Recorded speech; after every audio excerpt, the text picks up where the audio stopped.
Whether you are reading a classic novel or fairy tale before bed, reading aloud to children can significantly benefit your child's life. Today, Leadership Excellence for Women by Women is pleased to present to you in episode 1 some of the top benefits of reading to children and how reading can support them for the future. So please sit comfortably and get ready for some exciting discussion in the next hour. Precious women of valor, precious men of valor, good afternoon and welcome to Leadership Excellence for Women by Women. And this insulin resistance is because 93% of juvenile victims of sexual abuse is by people they know. Because you are illegal, you can even benefit from it because you're being a victim. People paid for that. the roadmap that you had to follow. Pouvoir payer donc le crédit bancaire qu'ils vont te faire. Non, on pensait que c'était une Américaine qui allait venir. Donc nous, on était déjà braqués. Precious women of valor, precious men of valor, good evening and welcome to Leadership Excellence for Women by Women weekly talk show. As announced earlier on, our talk show today is in episode 1, top benefit of reading to children and how reading can support them for the future.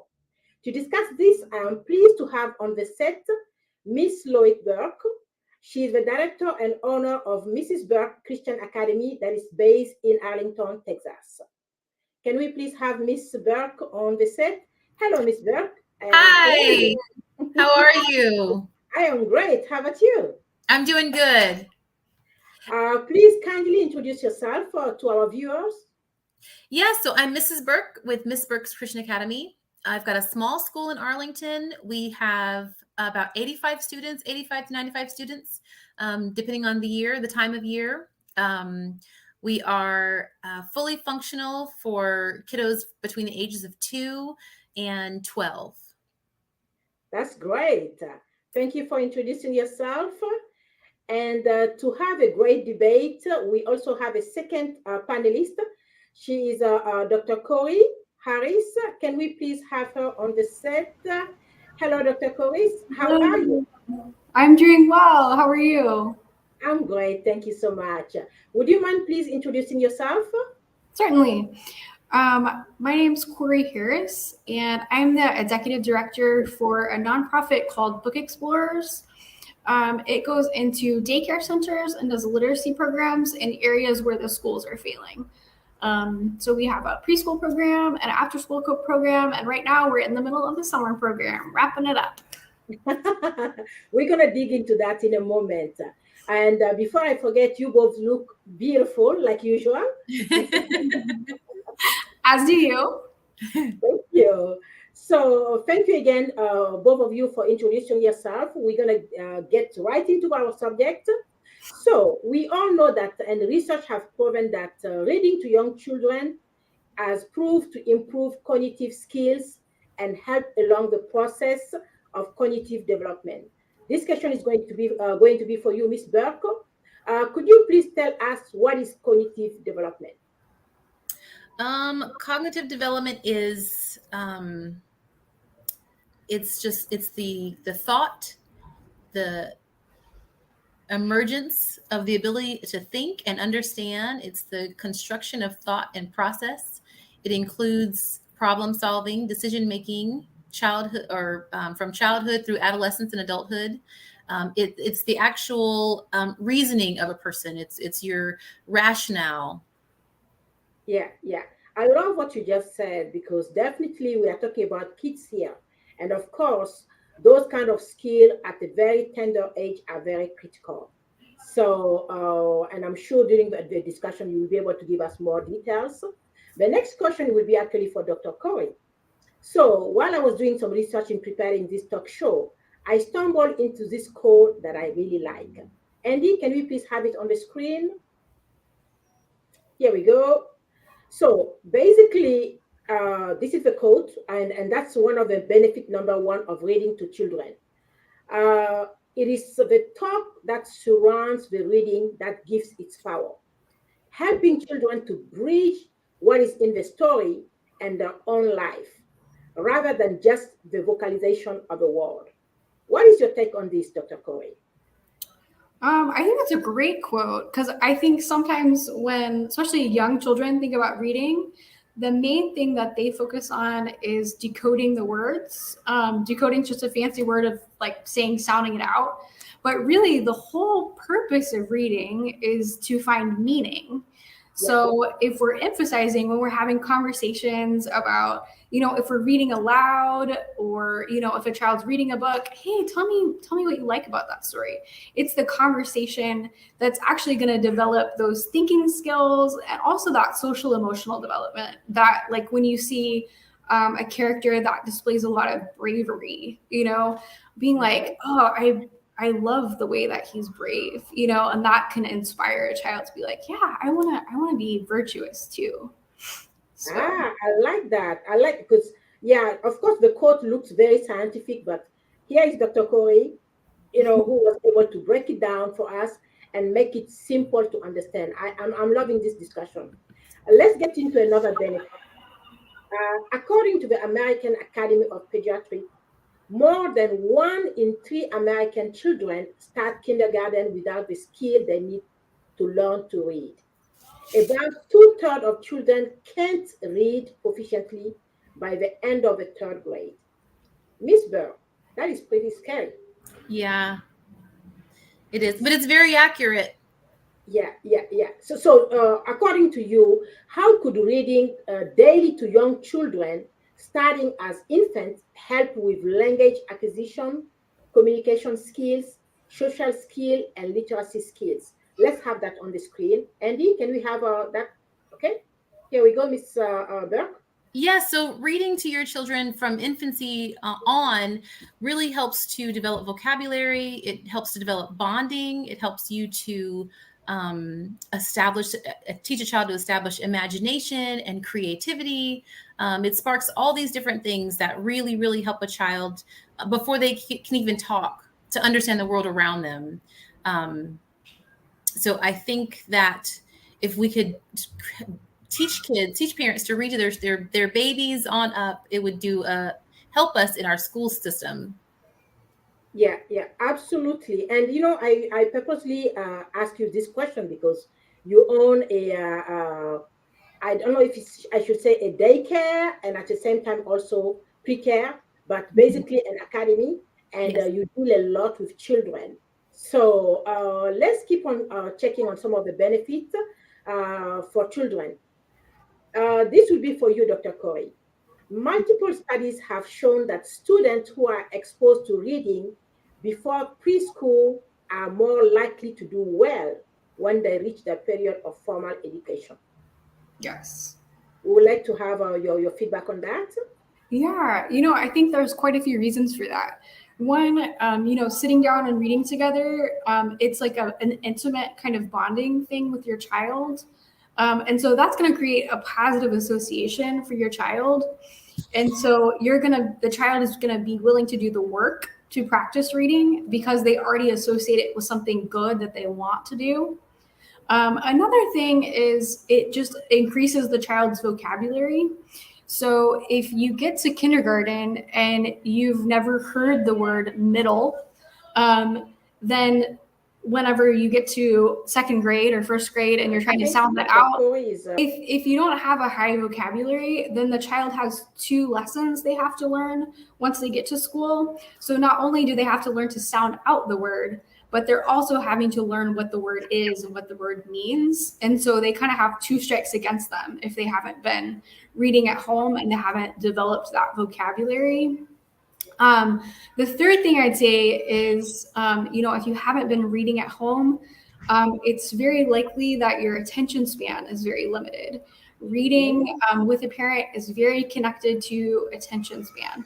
Obviously, that varies from child to child. Some of that is innate, but reading together is really going to actually build that attention span on the child. So they're going to have the ability to sit and focus and have sustained attention.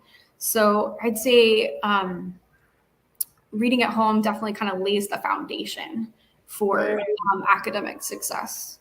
One of them, anyways. Yeah. Absolutely. We're gonna have the same slide that we just showed. We saw replay again, exactly. I would like us to dig a little bit into this. Let's stay with you, Dr. Corrie. So here, of course, Miss Burke talked about this, but would you mind telling us a little bit more also, maybe on the scientific side of this? How would that help kids to develop early reading skills? Sure. So I think, the more you've been read to, especially things like nursery rhymes, those kind of things, they build your ability to hear language. So phonemic awareness, that's a fancy word for just being able to hear language. So if you have spent time reading nursery rhymes, and, a lot of children's books have, rhyming words, that kind of thing, your child is going to be better at hearing language, and that's really going to accelerate them in the process of being able to sound out words, which kind of leads into the phonics. So phonics, your ability to sound out words is basically you're just building the neurocircuitry in the child's brain. Yeah. And so the more that you've activated those muscles by hearing language and those kind of things, the better your child is going to be, the quicker it's going to be at forming those circuits to where whenever they see cat, they don't have to go at cat. They're going to get quicker and quicker. So the more that you've spent time building those muscles, it's just kind of the same as physical exercise, the same with your brain. Yeah. So, I love what you just said, because I will give you an example on myself. After I moved to the US, after a year, I moved to Virginia, West Virginia, for my graduate school. And literally, I didn't have any French speaking around me. Wow. So it became really an immersion for me. Mm-hmm. And I recall when I would call my mom and she would speak in French to me and one of our native language, it would take me time for me to reply back to her. Uh-huh. And she would get mad because she thought I was snubbing her. Oh, no. While you were talking, it just took me back 20 years ago. I was like, oh, wow. I think that's what was happening to me, because my brain was taking time to okay, she's speaking another language to me. Let me switch. Yeah. So I love what you're saying, especially, for us foreigners. And I know Miss Burke and I, we've talked about it. My son, though he's born here, he's American, she could tell the difference from the first week when he started school. Okay, this child is not speaking only English. And of course, she's been on me, speak only English to him. We're going to get to that. But I love what you just saying, Dr. Corrie, because it just broke down, what happened in the child's brain, even adults. Because, 20 years ago, I wasn't a child. But definitely, I could see now why you are talking about, the wire getting connected and then making the switch. It's amazing. I love it. So let's touch on the fourth benefit of reading to children. This question will be for you, Miss Burke. How does reading to young children on a regular basis can help you forge a stronger relationship with them? Reading to your kid helps you to bond with them, because it does release different, just being close to your parent releases different endorphins in the brain. It allows you to expand their imagination and their creativity, to explore ideas. And in it, when you do it with your child, it really, really helps you to just bond with them. Yeah. Absolutely. Dr. Corrie, do you want to add something to this? It can also just help, having something else that's great for the brain is having a predictable schedule. And so if you have something like we read together at bedtime, it's going to create a good structure for them. That's going to help their emotional regulation. And it's just going to help. Our brains love patterns. So the more that you have a routine, and the other side of that is just if you have a routine, it's probably going to happen. If you have a value for it, but not a habit, it's really not going to happen. So if it's part of the routine, it's much more likely to happen. Yeah. Definitely. And I'm loving this conversation. We are going to take a short break, a commercial break of 1 second, and we will be right back. So stay with us, please.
Here we are back. So, Miss Burke, we know that very young children rarely sit still for long, and it's oftentimes difficult to get them to focus. Thankfully, reading to children has been associated with the benefit of increased concentration and discipline. Please tell us, how often do you observe that when introduced to regular reading? Your schooler at your academy may start to observe a change in behavior. So we have a wide range. We've got the littles. So when they start reading, you can definitely see they enjoy the stories. They enjoy the time with the teacher as she's reading the story. They enjoy the silliness of the story. And all of that helps to build their attention span and their self-discipline. The older kids enjoy the reading time. We definitely observe changes in their behavior, in their ability to sit and read a book, read longer books, or spend more time reading. The more we do it. Yeah. Ms. Burke, I can definitely testify of this. Andy, can we bring us back on the screen? I've seen that on my little one for the past few months. Because definitely with him, he was like always jumping from one thing to another. But I guess I should say thanks to Dr. Corrie, who initiated this reading contest. I mean, that little boy will sit sometime for an hour reading. Amen. And that's like an hour that I can have my mom time. Wow. Well, your effort's paying off because a lot of that stuff is stuff you sowed when he was younger, and now you're starting to reap the benefits. Yeah, absolutely. So I'm going to ask you, Dr. Corrie, the next question about another benefit of reading aloud to kids is to help them use their imagination to explore people, places, times, and events beyond their own experience. Tell us, Dr. Corrie, how does reading as an imaginative activity can open doors to all kinds of new worlds for a child? Let's see that on the screen at the same time. Yeah, I mean, I think reading together or reading alone does allow you to experience the world through someone else's eyes. So it's going to allow you more ways of thinking about things. So that's going to increase your creativity because you are kind of getting to enter in through different characters' perspectives. So you get to kind of see what it's like for another personality. So that's going to kind of increase your ability to think about problems in different ways. It's also going to increase your ability to understand other people, like interrelationally. And then also, I mean, I think I like to ask the kids to make a video in their mind of what they're seeing because like it takes effort, you know. I mean, sometimes the kids have limited vocabulary. So when you're talking about like a mysterious dark forest, if they don't know what mysterious forest is, it's kind of hard for that to create a mental picture. But I mean, even those kind of conversations are helpful because then they're like, I don't know, how do I picture that? I don't know what that is. Just having a dialogue is going to help kind of broaden their world. And then I think, just a side benefit of having a good imagination is, I think a lot of kids are really facing difficult things in their life, and, being able to explore the world, as it should be, sometimes story allows us to do that. And as, God is eventually going to make and set everything right, but our imaginations allow us to imagine how things should be. And that is a very hopeful, very positive thing that provides sort of a healthy escape, or I don't know the right word for it, but a healthy way to view the world. It's amazing that even when I was, preparing for this talk show, I was quite surprised by what you're saying, by this benefit number 6 that we are talking about. Because usually as a parent, and Miss Burke can correct me if I'm wrong, when you have a child who have a very high imagination, sometimes as a parent, we may think like he's creating things. And our first instinct could be like, why are you creating this? Or why are you making this up?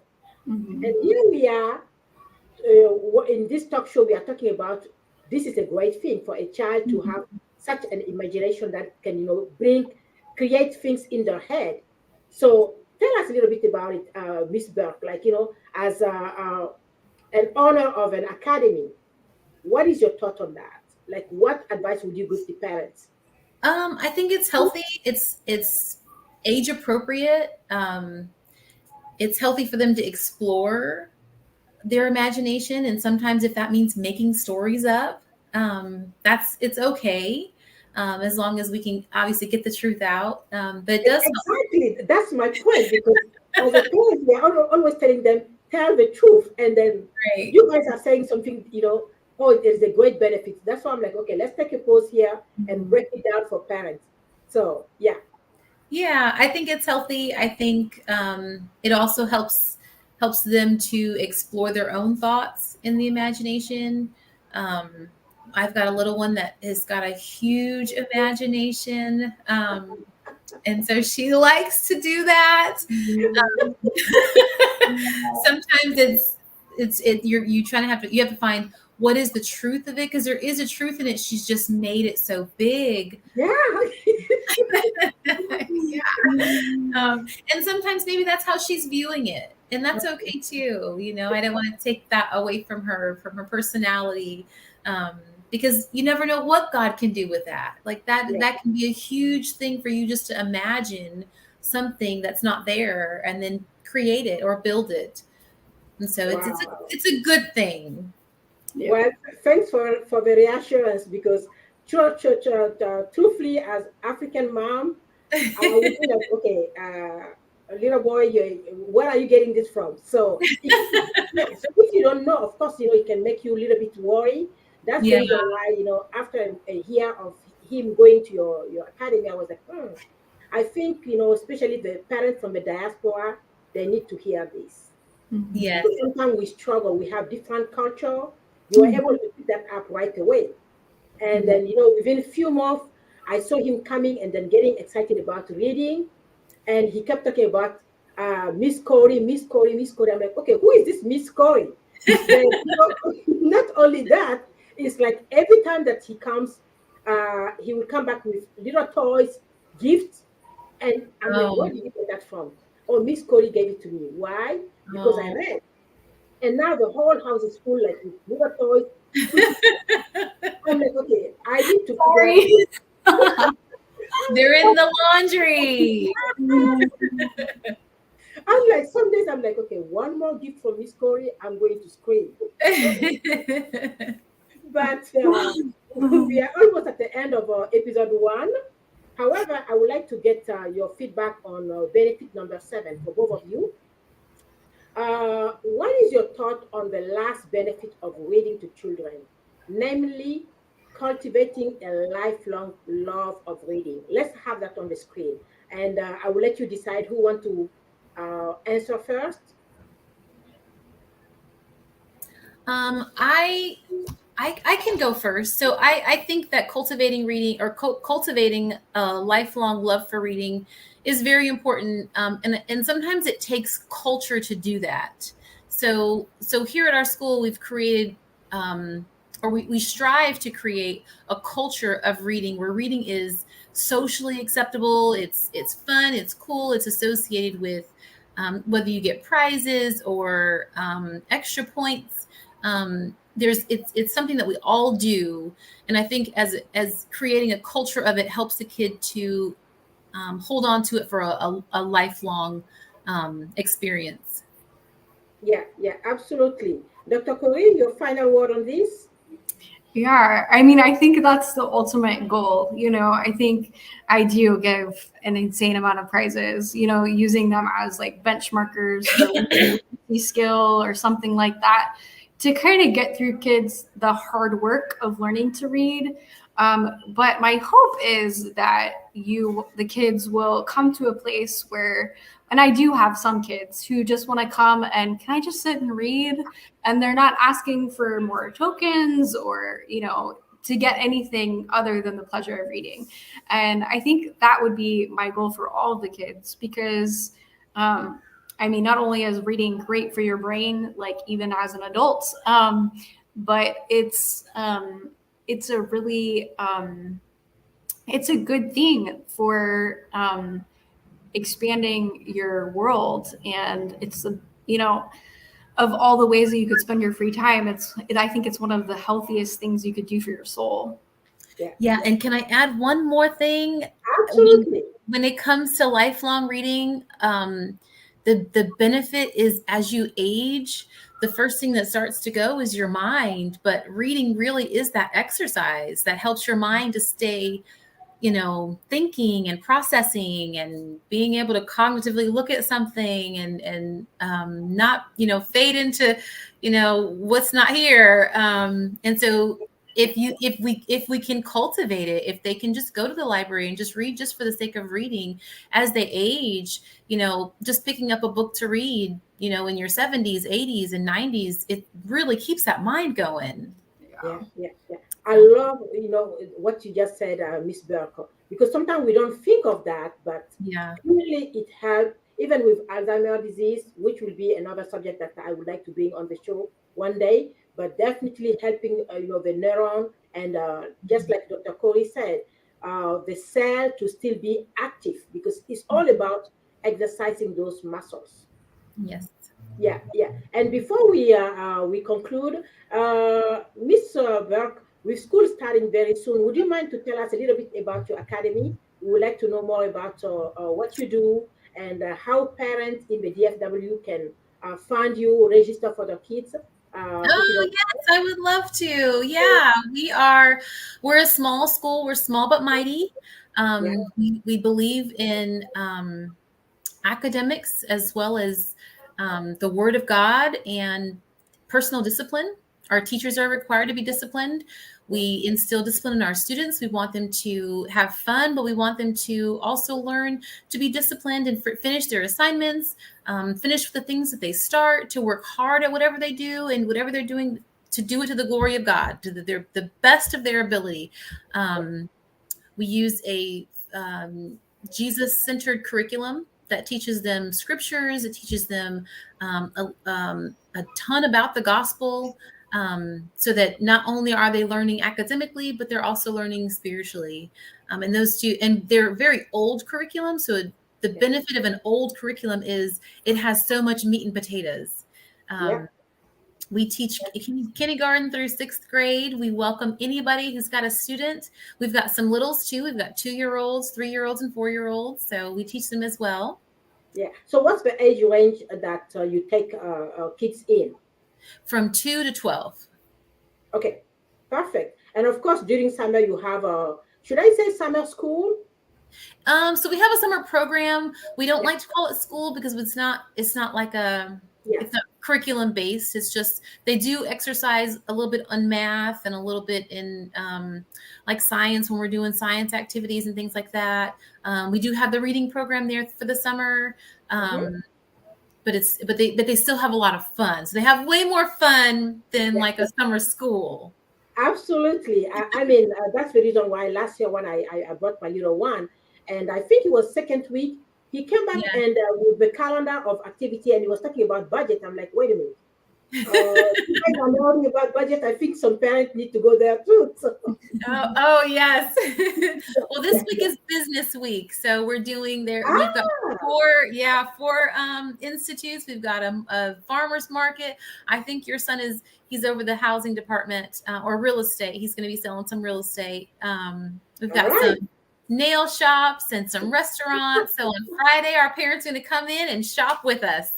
Oh wow, I love it. I love it. Definitely also giving them life skills. Sometimes I like to tease him. I be like, okay, you need to grow quick because America, there is no free rent. He look at me like I'm crazy. Well, Dr. Corrie, Miss Burke, it's been a pleasure having you for this great debate. Definitely, we're gonna continue our discussion next week for episode 2. So please make sure that you tune in, and we are at the end of this first part of our talk show, like I said, but we will definitely see you next Friday at 2:30 p.m. Eastern Time in Washington, D.C. for the second and last part of our discussion, which will be how to get your child to love reading. So please share tonight's talk show and see you next Friday. Bye-bye.